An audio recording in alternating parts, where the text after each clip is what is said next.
Who are the conquistadors? Conquistador means conqueror. And so Columbus essentially laid the groundwork for a host of many different conquerors under Spanish rule that would come. Columbus ends up discovering the New World just a couple years after that. This kind of rivalry between the Portuguese and Spanish, not even knowing what the landscape is. They've only kind of touched the surface in those first couple years. They essentially, what happens is they get together, and with the Pope kind of overseeing this negotiation, there's this Treaty of Tordesillas that happens that essentially cuts the hemispheres in half, right? And it's going to cut right where Brazil will be over the lines. The historical kind of reason why the national language in Brazil is Portuguese, right? And then Spanish kind of everywhere else in the New World. So what that's going to do, it's going to give Spanish claim to really what will become South America, Central America, North America, the huge, swath of two continents. We're going to see Spanish begin to come in through the Caribbean, through South America, up through Central America, and then eventually through what we refer to now as the Sun Belt, that, south part of what will become the United States, Florida, South Carolinas, all the way through Texas over to Southern California. There is these, ongoing subduing of Native Americans that happens. Columbus was brutal in the way that he approached Native Americans. I mean, he would begin to establish these kind of outposts of slave systems, people searching for gold, right?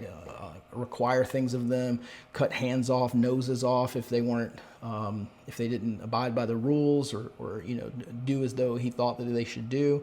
And so he's going to set a precedent there. He's not an outlier. This is a kind of mode of operation that most all the conquistadors that come after will follow. One of these videos that we watched essentially tried to say that Columbus shouldn't be held responsible for this, that it's really the Spanish that came after that did most of the damage. And that's true in some sense, because he was one of many that did the same kind of thing that he did, but he also took part in this violent suppression of Native Americans simultaneously while preaching Catholic Christianity at the same time. 2 decades or so, little over 2 decades after Columbus, we begin to see the Spanish come inland, right? And the most famous example of this is Hernan Cortez, who will come in. Essentially, he becomes kind of a powerful landowner in the Caribbean, and then eventually in what will become Hispaniola, into Cuba, and then eventually he will go searching for gold into the New World, right? It will become Mexico, right? And so he is this young and ambitious. He's had a lot of success in Haiti and Cuba, and then what will become those. Becomes kind of a mayor, a slave owner. He's going to hear of gold, and he's going to go in and he's going to start taking slaves. He's going to start making alliances with indigenous people, pitting them against each other, massacring others to show essentially his power. He is going to come into contact with the Aztecs in the capital of Tenochtitlan, who is ruled by Montezuma, this ruler of the Aztec people, right? And this is a very huge and ancient, complex society with, engineering feats and irrigation, complex religion. They're going to have enemies outside. They're going to have an intricate religion where they practice human sacrifice that pits them against tribes on the outside, right? There are already these complicated relationships with the Native Americans, within their own diverse communities.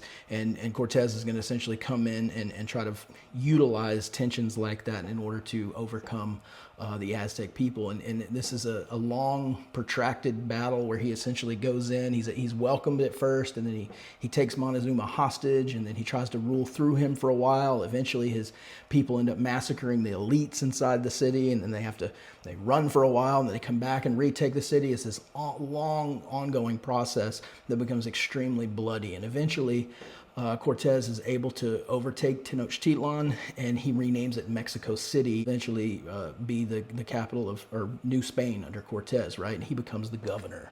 And, with this success, other conquistadors are going to begin to look towards, how can they do the same sort of thing. Pizarro is going to go down into Peru, eventually topple the Incas there. Soto, who will come up through Georgia and the Carolinas, all the way into kind of eastern Tennessee, Alabama, all the way up through Arkansas. Coronado will come up through Mexico, or New Spain at the time. It's not Mexico yet. And will come up through Arizona and New Mexico, all the way out to Kansas looking for gold.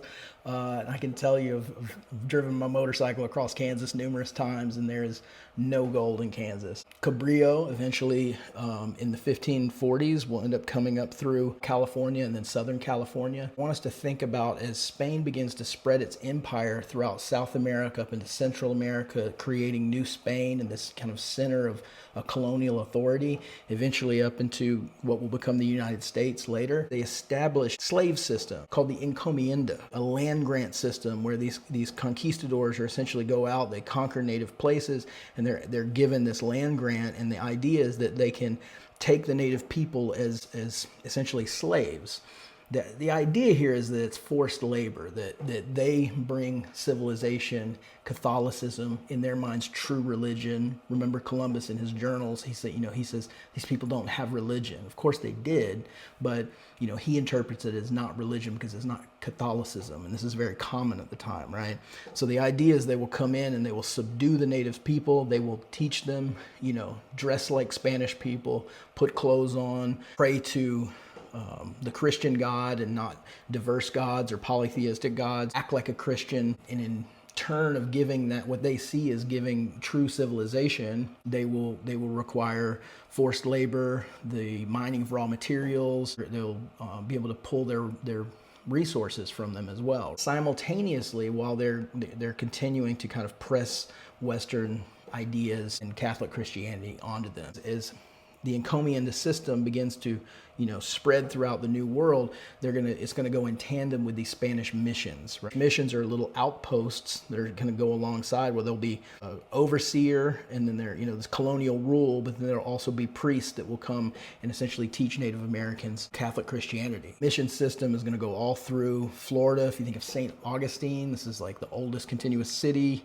often cited as the oldest continuous city in the United States, was a Spanish mission. In the 1700s, we're gonna go all the way up through Southern California. If you think of the El Camino Reals, like that royal highway that connects the Spanish missions all the way from San Diego up to San Francisco, the Presidio that's still there today. Toppling of Native American cultures, the suppression, right, was a replacement with Catholic Christianity at the end of a sword, right, with violence. We've seen that with Columbus. We see it with Cortez, all of them, right? Christian advocates will begin to push back, specifically Bartolome de las Casas, which is one of your readings, right? He's going to say, what will the Native American think about the God of the Christians with their head split, their hands amputated, their intestines split open? Would they want to come to Christ's sheepfold after their homes have been destroyed, children in prison, their wives raped, their cities devastated, their maidens deflowered, and their provinces laid to waste? You can look back and we can look at what Bartolome de las Casas, this Christian clergyman, right? He's this priest trying to spread Christianity. He's essentially going to say, we can look at what the Spanish are doing and say that it is actually counterproductive to their claims to spread Christianity. I think that really shed some light too. On one of our previous videos, we saw the claim that we can't judge the morals of Columbus hundreds of years ago based on today. But here we have a contemporary at the same time saying, look, this is essentially counterproductive to the Christianization that they're trying to do. De las Casas is often seen as a kind of forerunner of human rights, where he begins to push back against these ideas of violent suppression of Native Americans. We do see revolts that begin to happen too in what is New Mexico now. The Pueblo Revolt is a very successful revolt that happens in the 1680s. Catholic colonizers will come in and try to stamp Christianity on the Native Americans there, and the Native American Pueblo people, they had their religious dance and their ceremonial objects. They had hallucinogenic substances that were part of their rites. They practiced polygamy because that's the way, different societies began to integrate together through marriage. And all of those were seen as counter to Catholicism. And so when the Catholics came in and tried to stamp all those practices out, there was a revolt that eventually for over a decade was successful in pushing the Spanish out. I say all this to say, I want us to understand that Columbus initiated a chain of events that connected the New World and the Old World. And what that did was connect new ideas, whether it's religion or expansion of slavery into the New World in new ways.